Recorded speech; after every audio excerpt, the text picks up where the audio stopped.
Well, I don't know.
Were they supposed to sing any of the chorales, or isn't it like the no.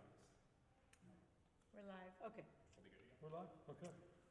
All right. Well, thank you all for coming to our talk on the St. Matthew Passion, which we have titled, Where Has Your Beloved Gone? And that is a question, and it probably provokes a question from you. Why is this the title of the talk? And in fact, the reason why we're looking at this is because there are so many questions posed in this piece, and particularly questions that receive answers from an unexpected direction, right?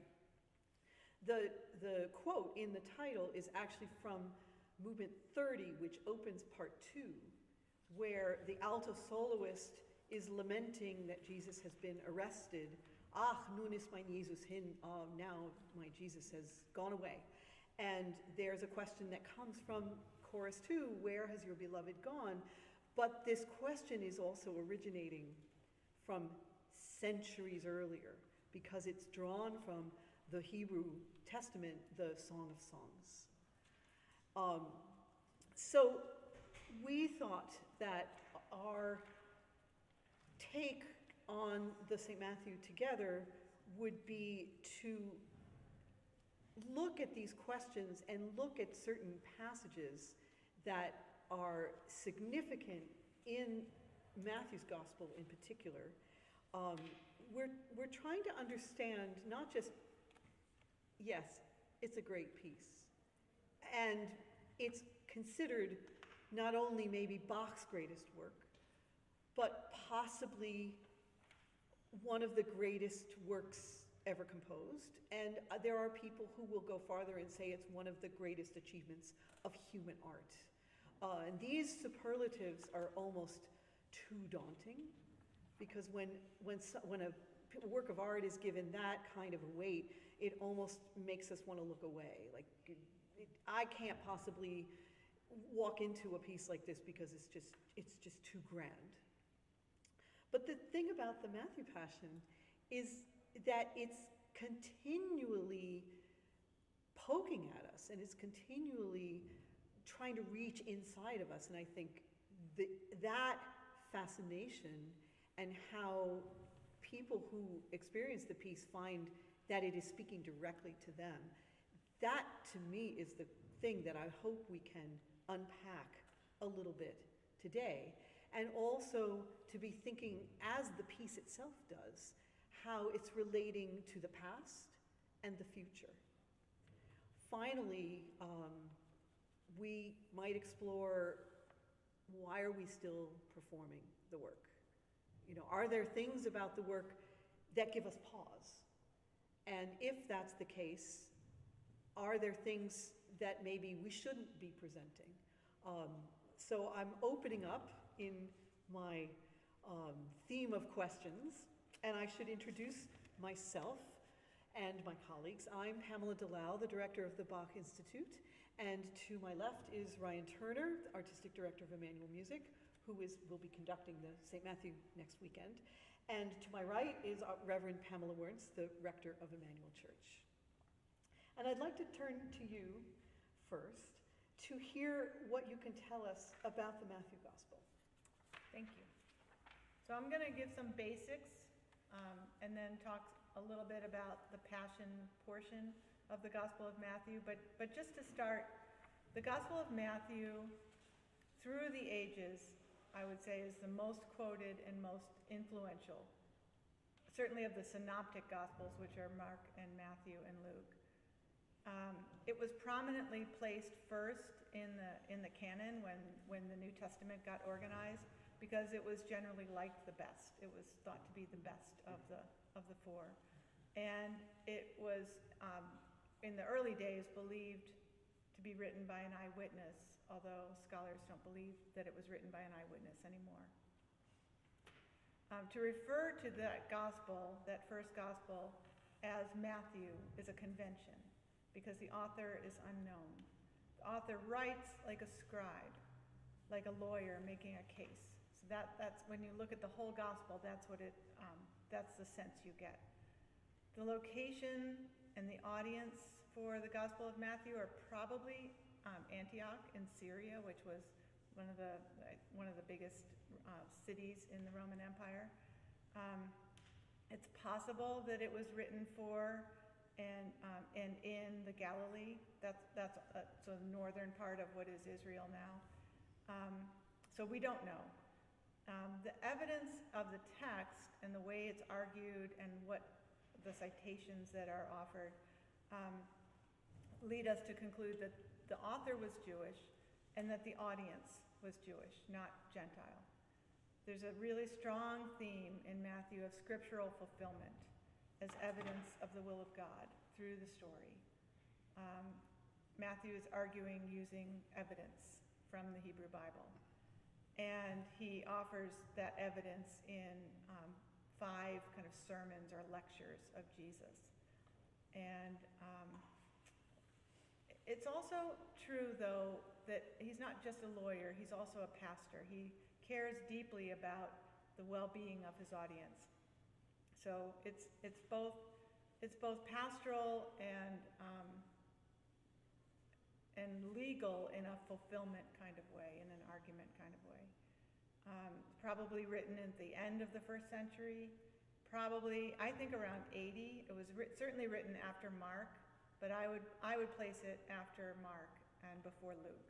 And the reason is that the story kind of gets bigger and bigger as the story goes. And Mark starts with kind of a very spare narrative, and Matthew embellishes that and adds to it, and then Luke says, oh no, this is even better, and then John is like, blows it out of the water. I want to say that whether it's written in 80 or 90 or 100, it's written in a period of crisis and great debate about what it means to be Jewish after the temple in Jerusalem has been destroyed. And the debate, just to be clear, was not between Jews and Christians, because Christians really weren't invented yet. The debate is within Judaism, which was in a very formative period, out of the crisis of the destruction of Jerusalem. And those debates can get ugly just the way Christians, when we fight each other or talk about each other, can get uglier than we can get with any other group of people, I think.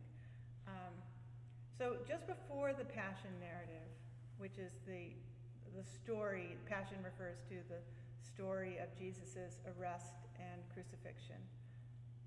Matthew is quite critical of scribes and Pharisees, which is ironic because he probably is a scribe and Jesus probably was educated as a Pharisee. So again, it's that internal debate, intramural debate, not so much talking about other people, but other people within our group. It's important to remember when there is what we now understand as anti-Semitic or anti-Jewish text, that especially with the blame for the death of Jesus, is that this is written and preserved in a period after the destruction of Rome, after the destruction of Jerusalem by Rome, and nothing that is critical of Rome can survive. And people who are critical of Rome can't survive. And so Judeans get blamed instead of the Romans, and the Roman government is shown as being innocent.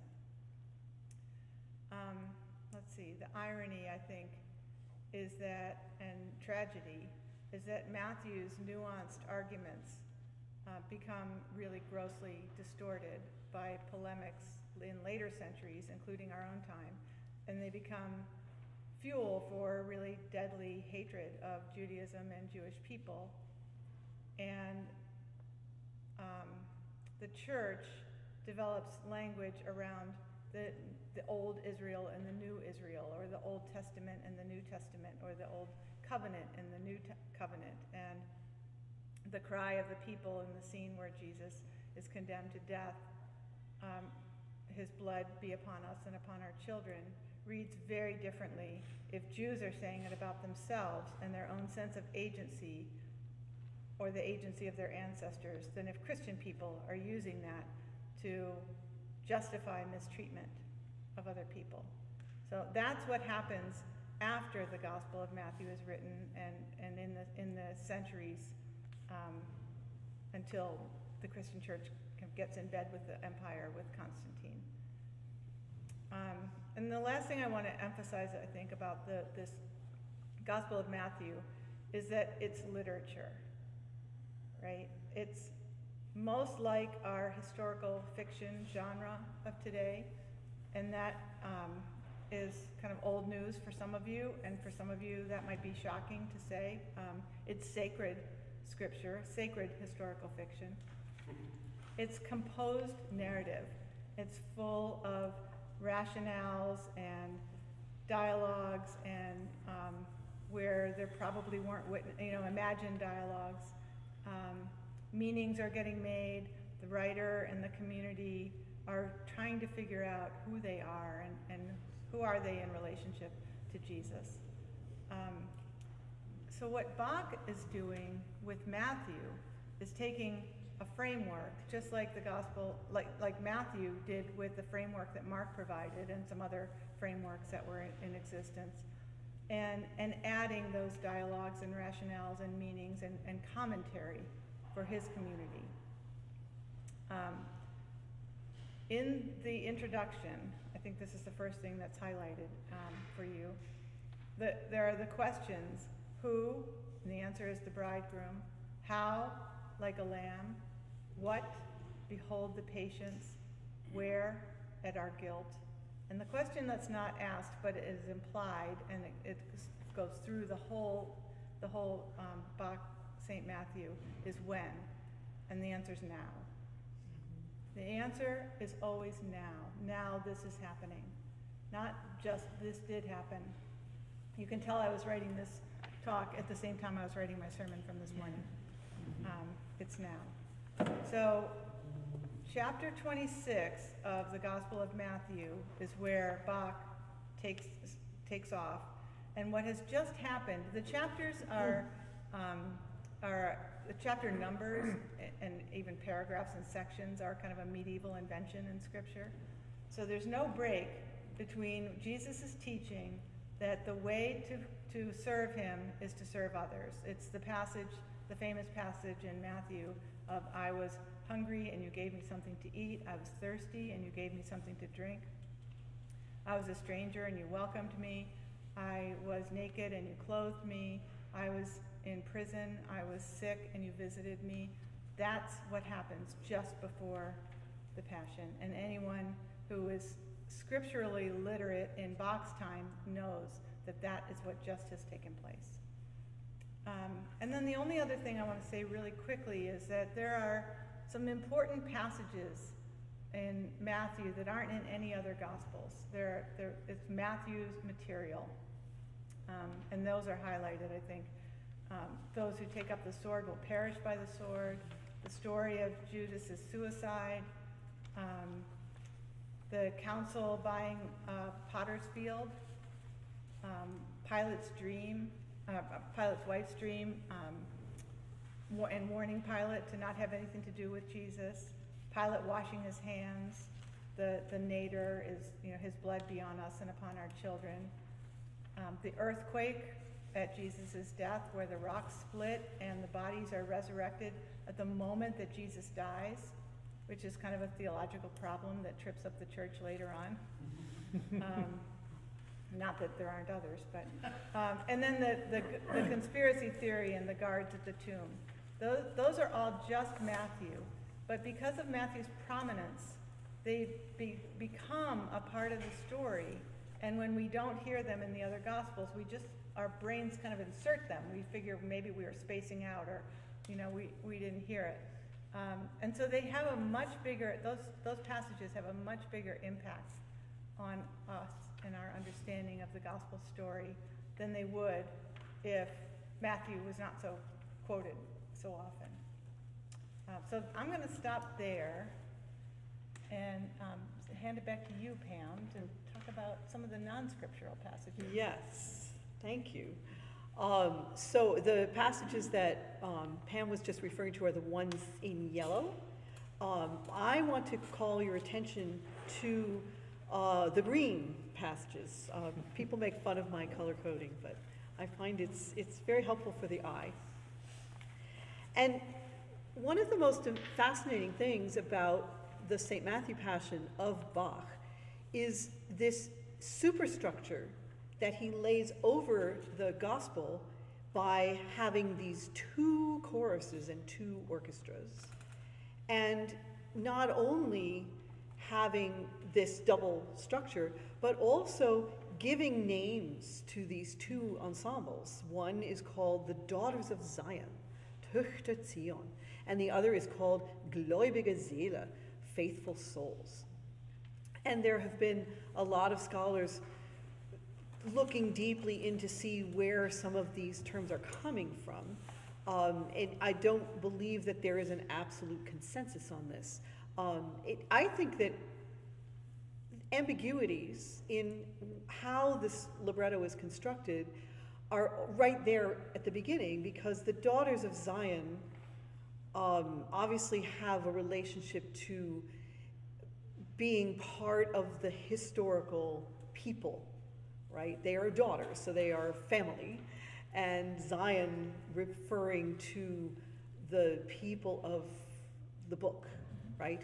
And then the faithful souls. Well, would the Daughters of Zion also be faithful souls, right? I mean, they're not like in opposition to each other, is my point. Right. That's one of the, why I said it's ambiguous. And I think there are further ambiguities. It's very easy to set up double choir and have antiphonal music all the time. But that is actually rather rare in the Matthew Passion. In the opening movement, as we presumably know very well, choir one is singing this beautiful lamenting sort of processional chorus and calling to someone to look, to see, to behold, right? And suddenly we hear these questions coming from choir two. Who, what, where, right? But that's not what's often considered to be antiphonal writing. This is just these sort of interjections, right? And I've thought a lot about why we want to see the texts that are being sung on one side of the stage versus on the other side of the stage. And the deeper you go, the more mysterious it actually gets. It's really not very clear. There are a few places where there is antiphonal writing, like St. Blitz and St. Donner's and Blitzen, but even then it doesn't last for the whole thing. He pulls the two choirs together. So I found it more interesting to notice how frequently just this act of questioning occurs in the libretto.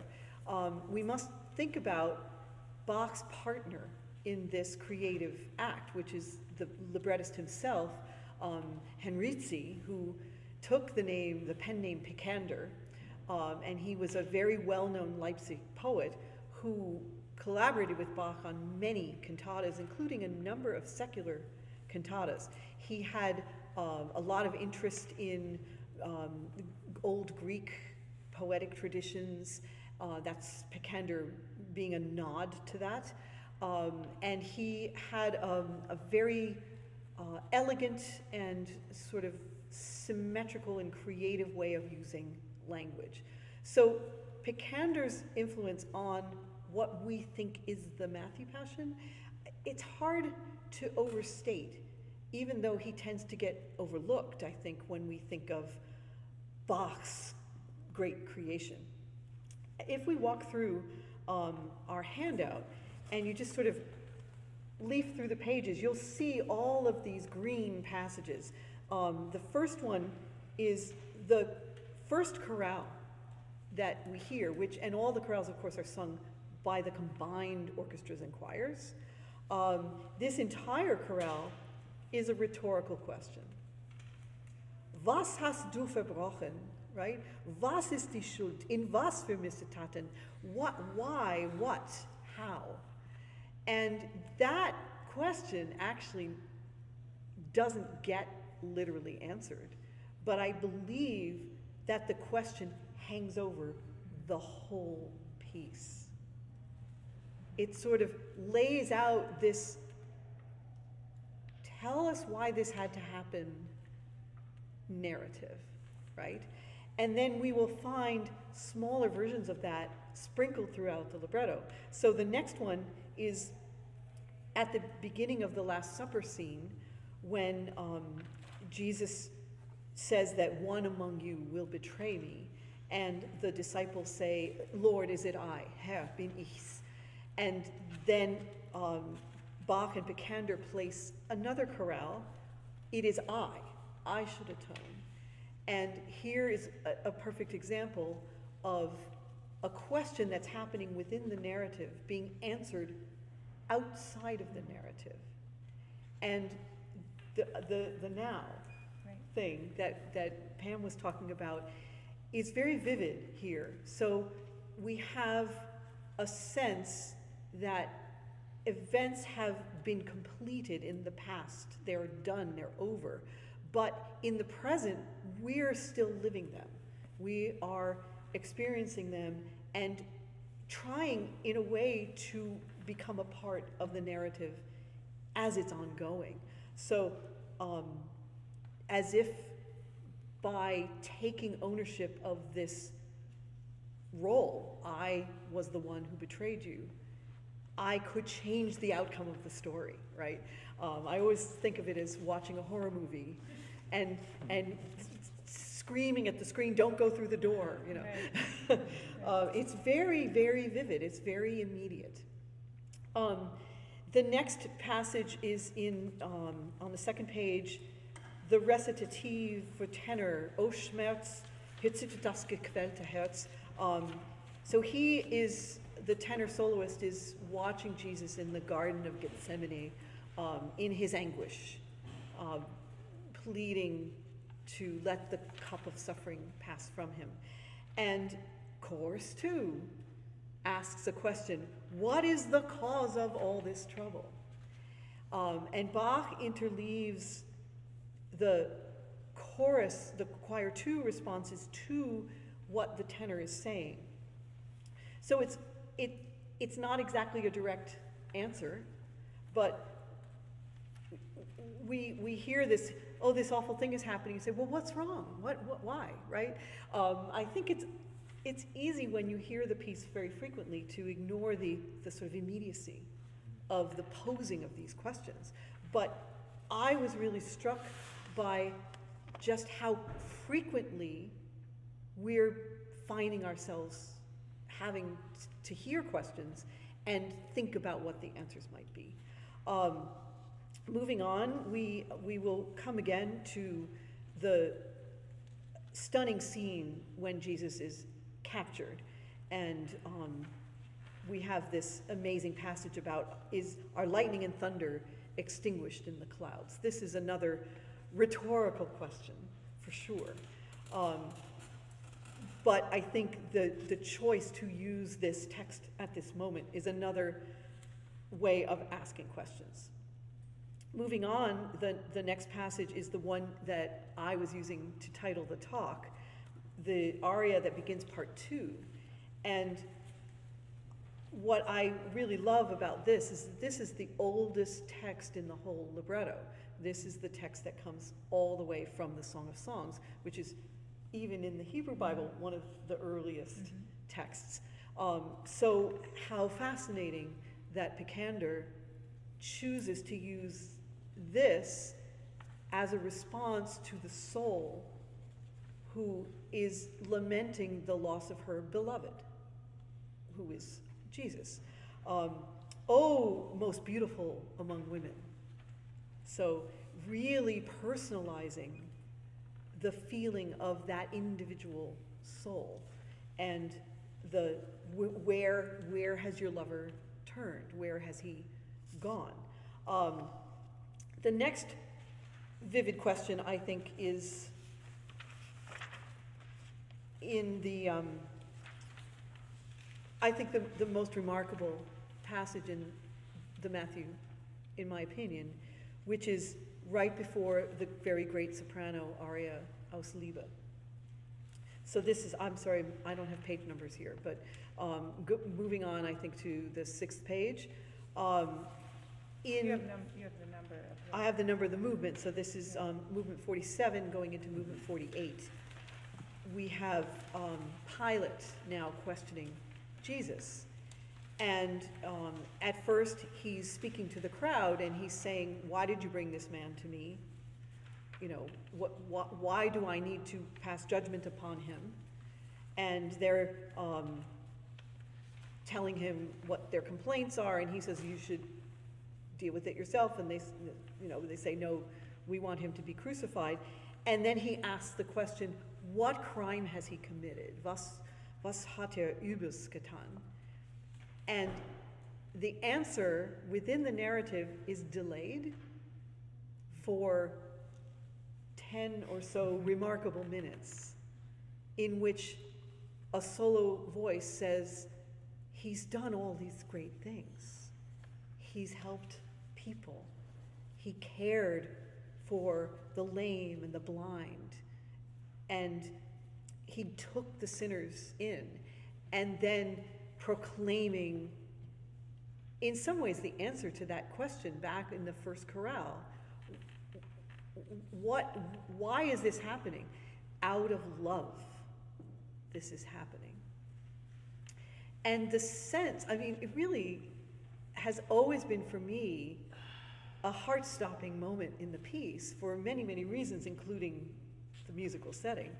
But the very fact that we know that the question, the story in the text has been interrupted, and we're waiting and waiting for the answer while this voice from the future is in some way pleading for something different to happen, even though admitting that this is fated to happen. That suspension is one of the things that I think continually drives us back to this piece. And it's one of the sort of great emotional, affective elements of the piece that make it transcendent, that is outside of the gospel narrative itself. Quickly moving on, we find yet another aria that brings us back to the opening movement, which is the aria for alto number 60, where again we have a soloist drawing our attention. Look, look, look. look at this, come here, and the chorus too, they seem to be very dense, those chorus two people. It's like, they're always saying, where? What? So I find, you know, if right now I'm turning your attention towards questions and answers, but I think that also this idea of the faithful souls always seeming to need information, to need to know, are they Bach's congregation, and does Bach or Picander or both feel that they are insufficiently educated in the meaning of the Passion and are still needing to truly understand it? As I referred to earlier, I don't think the answers are simple here at all. Everything in the construction of this libretto is highly ambiguous. But I think now it's time to think more about the music. So Ryan. Thank you. I was going to open talking about this opening speech. The very first thing that the evangelist says is, when he had finished this speech, and well, what speech? Right. Right? And Pam talked about it, which, you know, when he says, all these things that you have done for the least of us, you have done for me. And flash forward to the aria you had just talked about, that wonderful moment where the question is asked, what evil has he done? And we get into this aria of Aus Liebe. And I think that's the point, is this out of love. The whole point of the St. Matthew Passion to me is about asking and answering these questions. And even in the aria, when she was talking about the dense second chorus that always asks where. And the response every time is in Jesu Armen, in Jesus' arms. And it's this sense of love. And I think it's important to remember that the Passion Chorale, while we hear it, O sacred head now wounded body, we all know that, it was always related to the story of the Passion, was originally a love song. It was a secular love song by the Renaissance composer Hans Leo Hassler. And that's where Bach got that tune from. It had no reference to gospel or to anything liturgical. It was a love song. So I always start at that point, that it's out of, and I think of Aus Liebe, out of love. All of this is out of love. And it's this idea too that when we look at the St. Matthew Passion now, you asked the question at the very beginning, why do we still do this piece? And for me, it's the fact that we experience, no matter, it's obviously the music stands the test of time. But I also think the text does, because if you listen intently and you listen in a way that you really respond to the text in the way that both Pams have sort of illuminated so brilliantly, is that it touches on these raw human emotions of betrayal, of sacrifice, of love, of the unknown. And so I think, for me, that's what makes this piece so relevant still today. To get to the music of it, though, now. So, just very briefly, some nuts and bolts, which I think are important to think about. It was composed in 1727. So, Bach came to Leipzig in 1723. He wrote the St. John Passion in 1724.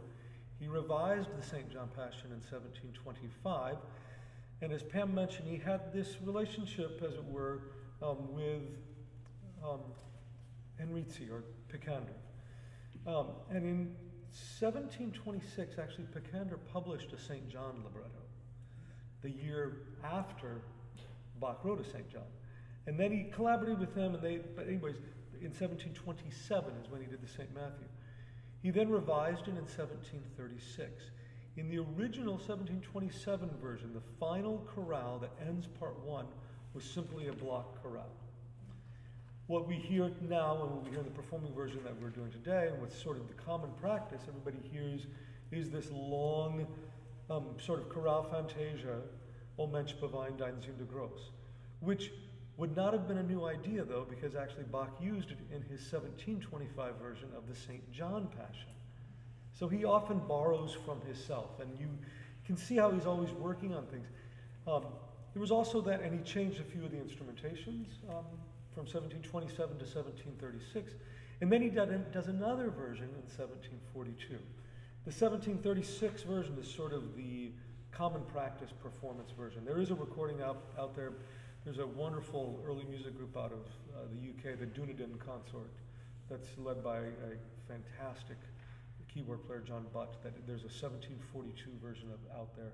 That's interesting to hear the differences. And you can always hear Bach going back to some old things, he's in this constant state of revision, I feel like, wanting to improve upon things. The other thing that's important to keep in mind, I always think about these passions, is that, so Bach arrived in Leipzig in 1723. In 1720, they closed the opera house. Said no more opera in Leipzig. So while Bach never wrote an opera, per se, he still had this wonderful sense of theatrical timing. And Pam alluded to it, this idea of watching something happening. You want to say, no, don't go through that door. Or this idea that what Bach often does is he takes you to the edge of the cliff, and then the action stops. And it's almost cinematic in that way, that he'll take you to the edge of the cliff and ask a question, and you're waiting for the answer, but again, you're going to wait 10 minutes, because we have to have this reflective moment where it's a freeze frame. It's like everything has stopped, and we have this meditative aria. So the way that he's able to manipulate the pacing and the drama, I really feel there's a sense of opera, not in terms of the staging, but in terms of the theatrical and dramatic pacing that Bach does. So, just a practical thing also to mention, this idea of the two choruses. We don't know, but more than likely it was probably only 8 singers, 4 and 4, in the two choirs, and the arias came from the singers within the choir, so everybody was an aria soloist. Of course, in Emmanuel, we're using a larger group. We're on modern instruments, and we have a choir, a total of 26, so 2 choirs of 13. The arias are designated for, choir 1 soprano sings this aria. I typically throw those out the window to some degree, simply because we use multiple soloists. If we had just one soprano from choir 1 and one soprano from choir 2, etc., it could work. But I'm also thinking about, how do we have a balanced choir? How do we pace it as such that, the soloist that has to sing, say the aria, the alto that has to sing aria number 60, has some good friends next to her, so that she's not having to pump out sound for the entire evening, and then be at her soloistic best when it's time to sing. So I think I always feel like Bach is, if nothing else, he's incredibly practical, and he would have used the forces and thought about who he had with him. So that's where I take my artistic liberty in terms of the dispersal of solos within the two choirs. The opening chorus, I want to just discuss a little bit. This idea of the way that at the very beginning, he establishes the sense of dialogue and questions. And if that wasn't enough, he adds this third element of the, in our case, the children's choir. In that south balcony right there will be boys from the St. Paul Choir School in Cambridge that are singing the chorale tune. And what Bach does is we're squarely in the key of E minor, which, without getting too far in the weeds, there's this doctrine of affections that talks about the moods or the tone of different keys and what they represent. And while E minor typically represents melancholy or sadness, there's always, Matheson, this theorist, talks about a glimmer of hope in the key of E minor. And that's important because when we get to one of the last chorales that are sung, it's in E minor, Phrygian E minor, but keeping in that idea of a glimmer of hope. So we start with this gorgeous lament, and of course we have this dialogue between the daughters of Zion, coming from the Song of Songs, the Song of Solomon, with this chorus of believers, the Gläubige Seele, the faithful souls, and they're asking the questions. And this goes on for, I don't know, it's like maybe 24 measures or something, and then out of nowhere, remember, E minor, there's a glimmer of hope in it. In the key of G major, we get the Agnus Dei, chorale tune, sung in German by the, in our case, a boy choir or a children's choir. So I want you to just listen to the way, from the very beginning, he's establishing almost 3 levels of time right at the very beginning. The biblical text of the Song of Songs, we have a chorale tune, which is the Olam Gottes unschuldig, which is, would have been a tune they knew and a text they knew. And then we have brand new text written by Picander, contemporary text. So 3 layers of time represented in 3 different ways musically between choir 1, choir 2, and the children. So I'm going to play you a little bit of that just so you hear how that comes together. This is I'll just off the bat say this is an early music group, Pygmalion, who's conducted by Raphael Pichon, and anybody that perhaps might have been at Beethoven 9, he just conducted that with H&H. I'm fascinated with some of I find he makes some audacious choices that are very much musically and text driven.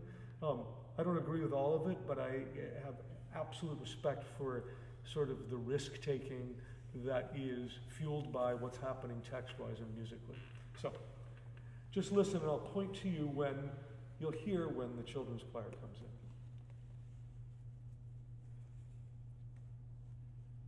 If it decides to play. Am I connected? Well, this is not going well. Let's try this again. Worked earlier. I was. Well, perhaps we're not going to get to do that. Do you know up there, Brad, anything? He's coming. Is it me? Is it I, Lord? Is it I? Is it my computer, Lord? Yes. Sorry for the delay, everyone. And I don't know. While we're waiting, I'll just point out an anomaly. So if the daughters of Zion, they are singing, "Come, you daughters, help me mourn." So they're talking to themselves because they are the daughters, but they say, "Come, you daughters." And they are the ones who seem to be tied to that voice in the Song of Songs. But then it was choir 2 that spoke the words from the Song of Songs in the other aria. So the roles, as you see, are not clearly defined.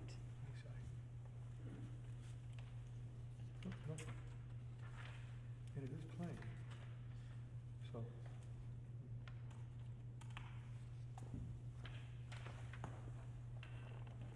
Sometimes you test something and it works and then it just feels unloved. Is that what it is? We ignored it for too long. Yeah. It needed attention. Yeah. Try again.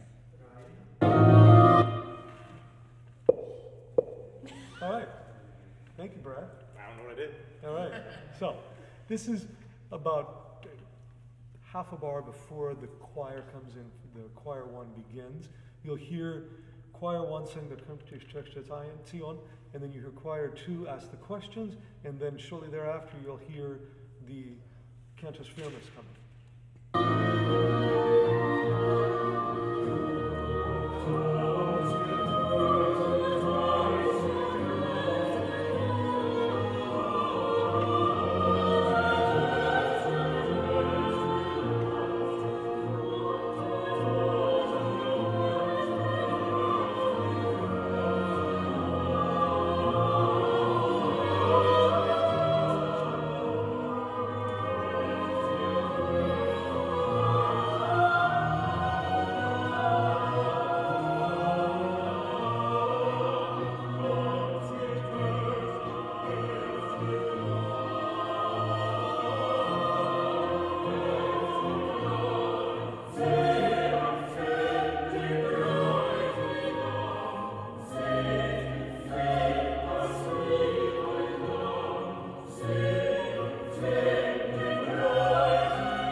we could listen to more, but you get the idea. To me, that's one of the most stunning ways to begin a piece, that we're establishing these 3 levels of time, these 3 different choirs right at the outset. And so he establishes from the beginning there's going to be a dialogue throughout the entire piece. I'm going to jump around to some other ones that Pam has also highlighted. And there's that dialogue, and there are 3 other types of dialogue. One, and I'm going to start with number 19, if you look at your song sheet, text there. 19 into 20.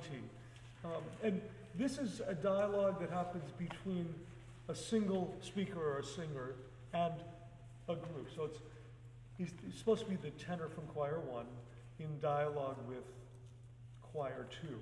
And there's this intense, as you mentioned, he's observing Jesus in anguish and in the Garden of Gethsemane. And he starts out with the text, O Schmerz. And let me get to my text here so I can find it. Yes. And the choir 2 asks, what is the cause of all this trouble? And they go on and say, my sins or our sins have struck you down, looking in at Jesus. And then we go into the aria, and the soloist says, I will watch, I'll stay with you, my Jesus. I will stay with you. And then the choir sings, so shall our sins fall asleep. It's a beautiful allegory there.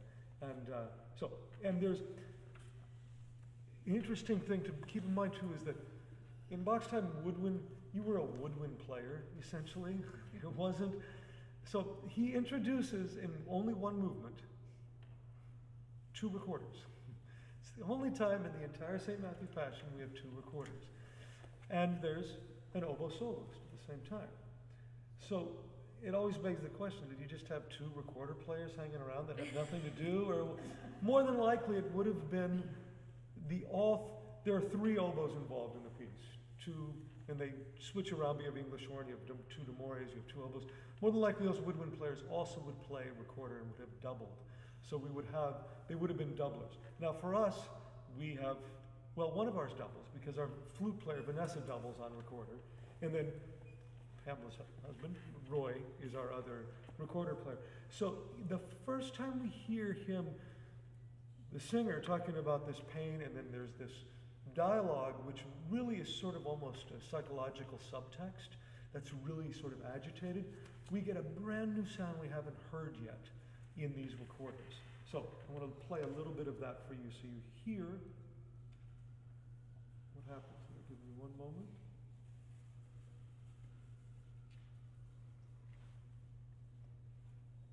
I believe this should be it.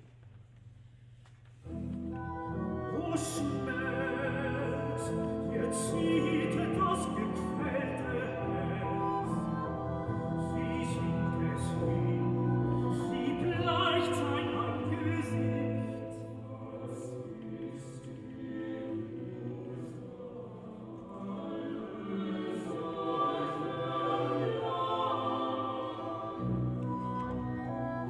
Der Richter führt ihn vor Gericht. Da ist mein Trost, ein Helfer.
stop it there. You have to come next Saturday to get there. And I'm also aware, I'm looking at the clock here. So what I think is so, it's almost takes my breath away when I hear that. And because the way the instrumental color changes from this sort of throbbing in the bass and the wailing of the recorders and the oboe, and then it all drops away. And you just have the sort of fragility of choir two. They're doubled by the strings, but the strings, you almost can't even hear the strings. It's almost as though it's a cappella, and there's this just like, they're almost untethered or ungrounded asking these questions. And there's this incredible sense of anxiety to it. And that dialogue back and forth we hear. The moment of the arrest, which is just, it's the duet that happens. And there's this sort of tangling up inside that happens in this dialogue. If you go in your sheet there to the very next one, 27A, and again, choir 2 is having this dialogue with the soloist, the soprano alto duet from choir 1. And it's these like frantic, leave him, stop him, don't mind, lost him, hunt him. And you'll hear in these breathless iterations that come from the choir 2. While at the same time, the juxtaposition of the franticness of choir 2 with this almost love duet that is between the soprano and alto, and they're binding their voices the same way Jesus' hands are bound in the arrest, but somehow there's, dare I say, an eroticism to the way the duet and these two voices coming together. And then there's this sort of inexorable buildup of intensity that leads us into a double chorus thing. We are in the key of D major, and it leads us to F sharp minor and F sharp major as well. So the major 3, which is kind of crazy for that to happen in Baroque music, that leads us to it when the choir comes in. You'll hear the double chorus entrance. So we can't hear all of it. I'm going to find a spot in the middle just so you hear how this buildup happens.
Fantastic moment. You have to come and hear the rest of it. The final passage in the limited time that we have, the title of the talk, Where's My Beloved Gone? I want to just very quickly say something about this idea of, I think it's important to also think about the fact that part 1 would have ended, and it was a Good Friday service, there would have been a sermon. An hour long. An hour-long sermon. And no intermission to get up and use the restroom. And then we would have come back to this where's my beloved gone? Where's my Jesus gone? They've taken him away from me. And the dialogue that happens back and forth. And this sort of, I feel like choir 2 is, while they are, as you said, dense, keep coming back to there's a compassion to them where they're trying to console this agitated believer that doesn't know what's happened. And again, it's the humanity of the piece that's always coming back to it. I want to end with what has always been my favorite moment in the whole St. Matthew Passion. If you look in your song sheet again to, and I'm skipping over the Incredible House, there's so many things to talk about, but if you look to number 61, do we have 61 in there? Yeah, we do. Go to 62, I guess it would be. This is the Passion Chorale. One of the things that's interesting about there are actually only 3 chorale tunes used in the entire St. Matthew Passion. Well, 4 if you include the Agnus Dei in the opening. But the Passion Chorale is used 5 times and harmonized 5 different ways. The first chorale that we hear, the Hauptliebte, is used 3 times, and then there's O Welt muss ich dich lassen, which is used twice. The way that Bach uses the Passion Chorale, and the way he harmonizes it, and how he's able to take us, using a modal tune, to take us into different areas. The second time we hear the chorale tune, which is Befehl du meine Wege, it sounds like it's in major. I'm going to just play a brief snippet of that, just for context. Oh gosh, where is it?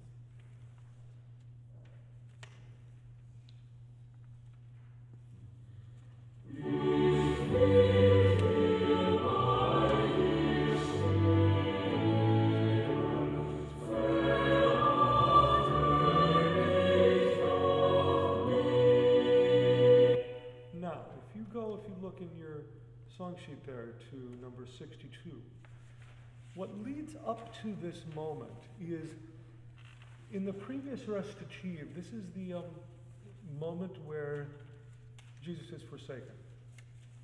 And the entire piece, every time Jesus sings, he's accompanied by strings. There's this halo of sound of the string orchestra.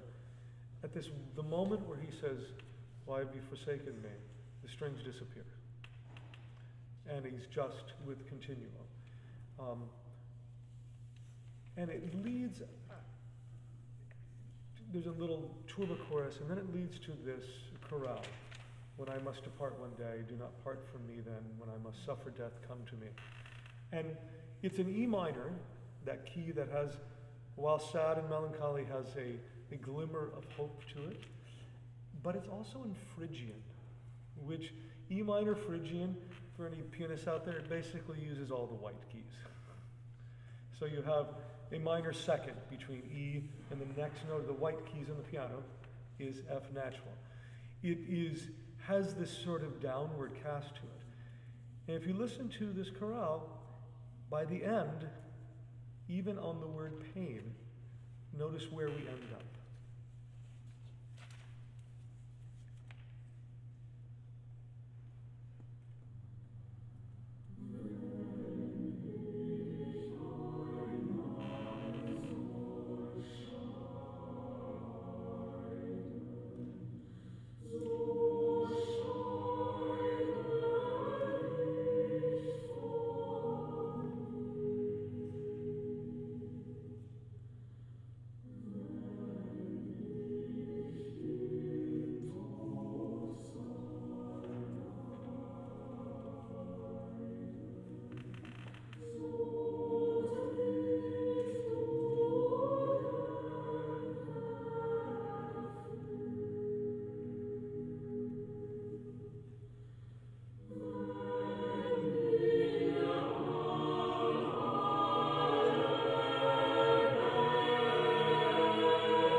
then. Siehe da, der Vorhang enthält ein zerstückt von That's the Bach, the opera composer. The theater of the drama that he takes us to the edge of this. He really toys with our emotions in that way. So we start that chorale in E minor, E Phrygian minor, and on the word pain, he takes us to E major. So I see we're at the end of our time. Yes. I just want to encourage everyone to come to the performance on Saturday. One thing I was really struck by listening to the excerpts is that no recording can possibly create the three-dimensionality of the dialogue, right? I think in that opening chorus, it's so incredibly beautifully layered by Bach that it just sounds like one seamless thing when you hear it. But that is not the experience, right? And so, such a great opportunity to witness a Matthew Passion live. And we just are so thrilled to have another opportunity to encounter this great work, and hope that you will all come and experience it with us. Thank you. Great.